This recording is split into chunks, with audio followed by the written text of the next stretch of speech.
here now. Business Express on Smooth 98.1. Business Express. Welcome, everyone.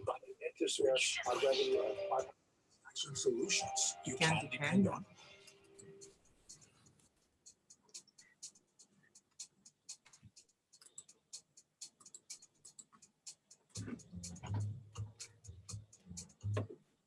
You're welcome to Business Express 981 here on Smooth 98.1. I am Ayo Mairo-Ese with Rotus. Good morning, Rotus. How are you today? I'm fine, thank you, Ayo. Good morning to you. Good morning to all our viewers. Fisayo, good morning to you as well. Excellent. Good morning, Fisayo. How are you today? I'm very well. Good morning, Ayo. Good morning, Lakers. All right, excellent. If you'd like to join the conversation, please head on to our YouTube channel right now. We're streaming live on YouTube, youtube.com, and search for Smooth 981 FM Lagos. You can also go on to our WhatsApp platform to share your message with us. WhatsApp is 0809 444 0981. Today, we're going to be looking at Amazon offering free education for some of its staff members, amongst other news in the tech world. Rotus. Yes. Yeah, so Amazon is apparently the things are the employers, or rather job market in the United States seems to be so competitive that they are now using extra perks beyond salaries to attract workers. So Amazon is offering what is it now? Free education for university education for staff. Mm-hmm. They're paying education plus books. If you're hourly staff, you are eligible after 90 days. If you are part-time staff, they will pay for 50% of the costs. And they are paying upfront. This is not like the one where they tell you to go to school and you pay with your money, then they reimburse you later. Amazon is paying upfront for... Fantastic. Yeah. And they're saying that the cost, estimated cost is going to be like $1.2 billion between now and 2025. And it's not just them doing it. I think Walmart, Chipotle, some other companies. So it's just interesting seeing, the shift into where benefits are, where they are competing outside salaries. Mm-hmm. You're in the education, edutainment, or rather, edutech sector. What do you make of this? What the companies are doing? I mean, I think it's interesting. That they are making this such an offer to their hourly staff, minimum wage, typical what's it called, warehouse type staff, for people that want to really expand their opportunities for themselves, right?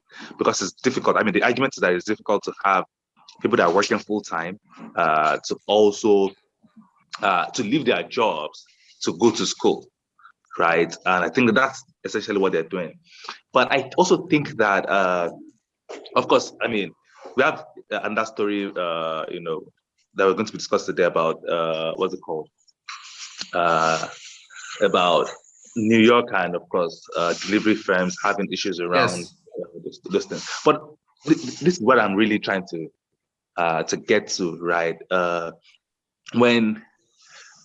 This is a good development for the people. So don't get me wrong. I think that, yes, people that earn minimum wage should be treated better. I think that all of that should happen. But it's not a coincidence that all of this is happening at the same time, right?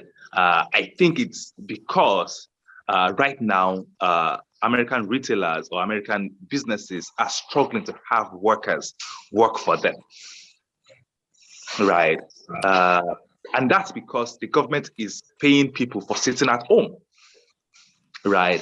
So I think that's what is happening. Right. But of course, this is good for the people, for the people that decide to work. Right. So maybe this will lure a lot more people to get into to get back to work and not depend on the free money that they get to sit at home.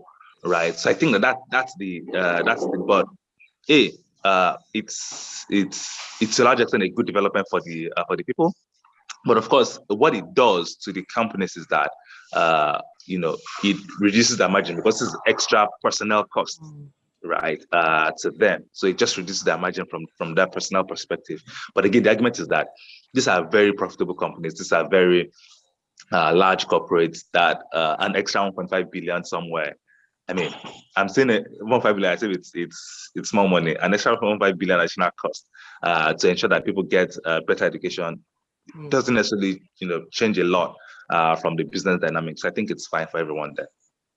All right, great. So you mentioned, let's hop into the next story. So Grubhub, Uber Eats, I can't remember who the third company is, are suing New York City for placing a cap on the amount of money they can charge restaurants. So for our viewers and listeners, these are companies that, they're app tech companies that partner with restaurants to deliver food. I mean, we do that here as well. We've got companies that do. So they are charging restaurants money, and the New York City, I think San Francisco is doing this as well. They've placed a cap and say you can't charge above a certain amount, and they're suing them. I love America, man. These companies, they don't play. If you mess with their money, they'll take you to court straight. They've joined together. These are competitors, though. They've joined together a joint lawsuit. Fisayo, what do you think? I mean, I think I agree with the companies. It breaks the fundamental principle of capitalism, which again allows companies to negotiate their prices, right, with their customers, right. So this is not essentially consumer protection. This is restaurants. Okay, so if you don't want to pay, they are built a delivery network. That's what it is.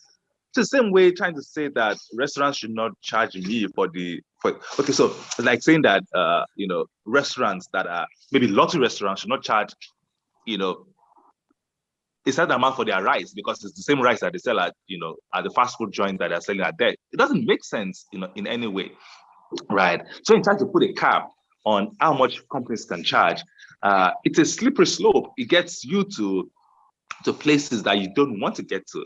And of course, people start applying those laws in different places where, schools, when I was a kid, where there's a school fees cap, landlords, there's a rental cap, of course, then it starts to happen. Then it becomes a mess that nobody can control. I think it's totally responsible to try and do that, right? Even Nigeria, we're not doing this such irresponsibility, right? I won't mind a cap on school fees, though. I won't mind a cap on school fees. There are many things that there should be a cap on. I'm sure if you ask people. I won't mind a cap on school fees, but then because you're not of the school, because until you're not of the school, when your landlord doesn't have a cap on the rent you can charge, right? Good points.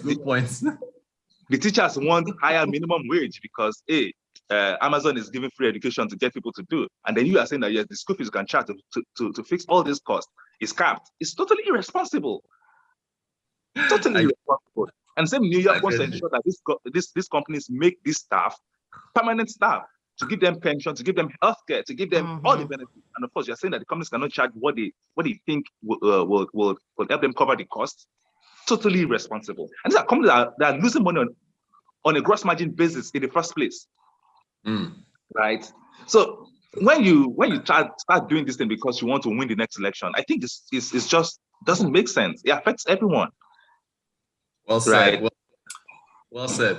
Fisayo, you sent me this story, actually. Thanks for... Just hold on. Rotus, hold on to the next one. Let me take some comments. Prince says, are you sure the employee that's going back to the Amazon story, don't sign non-resignation agreements or bond? Because we have this in my organization, but one has to sign a bond. Minimum years I have seen is 3 years that one will not resign. If you do, you pay the money back. Of course, yes. I don't think they would be as Shylocky as in terms of holding you to working for 3 years or maybe a year. You will stay there. No. Besides, not how it works. Well, that's how it typically works. But Amazon is saying that this provision is even available for people that join them today. Right. Yeah, but so it has to be for hourly workers, not 90 days.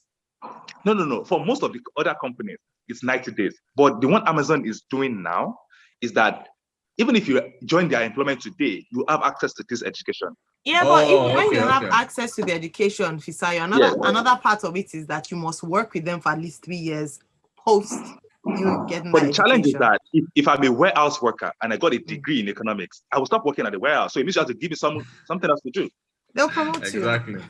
Exactly. Right, That's so- it. I get that. You're not forced to stay at your job Yeah. and say you want to keep me at the warehouse, any $15 a week, then I will know. You have Hey, very many I'm highly leaving. educated warehouse operators. We did have PhD holders reportedly applying for the position of driver Well, that's what during you that get when you Dangote have. recruitment. That's what you get when you have. We have to talk about Prosper. I really want to get this Prosper Okay, news. sorry. So Ogeno Chuko says, good CSR policy from Amazon. I wonder why the yellow tech firm in Nigeria cannot do such in our country. If you consider the ease of doing business, power, can't blame them though. Yeah, exactly. Fisayo, real quick, Prosper, tell us about this raise from Prosper, this Nigerian firm. Yes, Prosper is a digital bank, strong CEO, strong founders, got into YC, raised their Series A or seed, something, $3.8 million, But of course, I think that I've always been telling people that digital banks that are focused on SMEs are interesting banks to look at, right? Because I think that those SMEs are underfunded. They are underbanked themselves, right? So that's what Prosper is doing. So it's a digital bank or a new bank for SMEs, for your typical trader, for your restaurants, for your what's it called, laundry guy, all of those kind of small businesses that the banks don't find interesting, that they're not in oil and gas, they're not in insurance, they're not in big type businesses, right? So Prosper is focusing on those segments of consumers, and I think it's interesting that they've gotten the kind of support that they've gotten up until now. Now the question is that are they able to deliver value to these companies so that